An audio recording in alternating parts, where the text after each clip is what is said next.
my if you will take on the final episode of The Last Dance was informed quite a bit from the fact that I read your post from over the weekend that Jerry Krause, in his memoir and his unpublished and unfinished memoir, put a lot of details on the end of the Bulls that may or may not have a bias to it. But it is something that I didn't hear last night. So I want to give you the floor here on this memoir and what you thought of the ending of last night's Last Dance.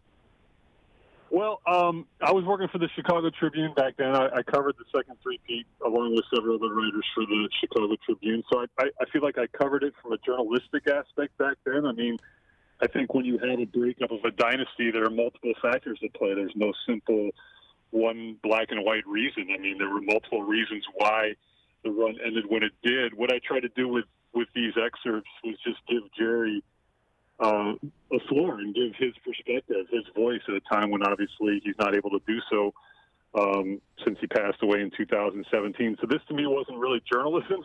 This was more just kind of, throwing out his perspective. And he gave a very detailed reason why he felt the dynasty needed to break up. I thought that in terms of tying it to the documentary, Jerry Reinsdorf elucidated some of the same reasons. That basically they felt that with an aging core, to run it back would have been very expensive and not sure that it would have produced a championship given how, that 97-98 team had a feeling of finality to it. And I can say it just having been around that team, covering it, I felt the same way. That team, to me, felt like a team that was kind of reaching its limit.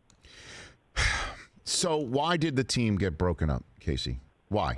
Well, I mean, that's like you said you have a 3-hour show. I mean, right. That's a 10-part documentary. I mean, it got broken up because Scottie Pippen was tired of being underpaid and dangled his trade bait. It got broken up because Phil Jackson and Jerry Krause's relationship had deteriorated to the point where Phil needed a break. It got broken up because the Bulls felt that Dennis Rodman was wayward and could not be reeled back in. He played 35 more games in the NBA over the next 2 seasons. It got broken up because Luke Longley's body was about to break down. It got broken up because Jerry Krause wanted the chance to rebuild and not bottom out, which unfortunately ended up happening. I mean, he really felt that's why he tried to trade Scottie Pippen in '97 to the Celtics to draft Tracy McGrady and Ron Mercer and kind of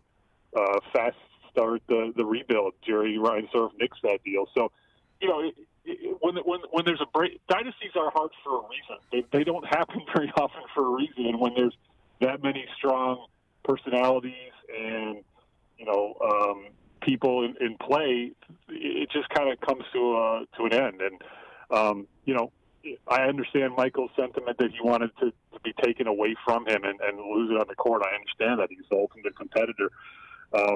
That 98 conference finals against the Pacers was an incredibly tough series. So would have they been able to squeeze one more out? We'll never know. But I can tell you, just being around that 97-98 team, it had a feeling of finality to it. Well, were you surprised then to see last night Jordan say that he would have run it back one more time, and that everybody would have, except that Scottie would need, as he said, some convincing, but he would have handled that? I mean, were you surprised to hear that last night? No, it's not surprising at all because that's who Michael is. I mean, that's been that was abundantly clear then, and it's been made abundantly clear again with this documentary that Michael believes he can will things into existence. He's the greatest athlete and competitor I've ever been around and most people have ever seen. So of course he's going to believe that. I personally, I'm glad he at least acknowledged the difficulty of the Scottie thing because I can tell you, the sense around the team was that Scottie was on the first train smoking, out of town. And, when the lockout ended, he signed with the Rockets and his agents came to the Bulls and asked to structure a sign and trade so he could get paid more money, which the Bulls did, to give him a going-away present.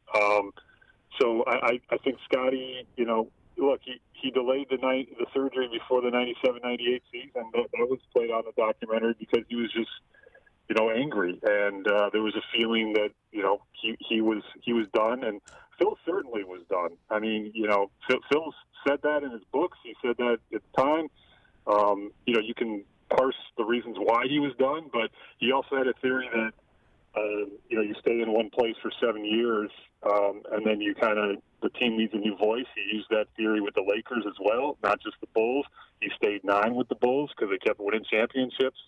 So, again, this is all, I get why this is all so fascinating and revisionist history, but, this was covered ad nauseum in 98, and it's just obviously being viewed through this prism of this documentary and the pandemic with which we're living in. Hey, you watched all the way to the end. Thanks for that. Watch more right here.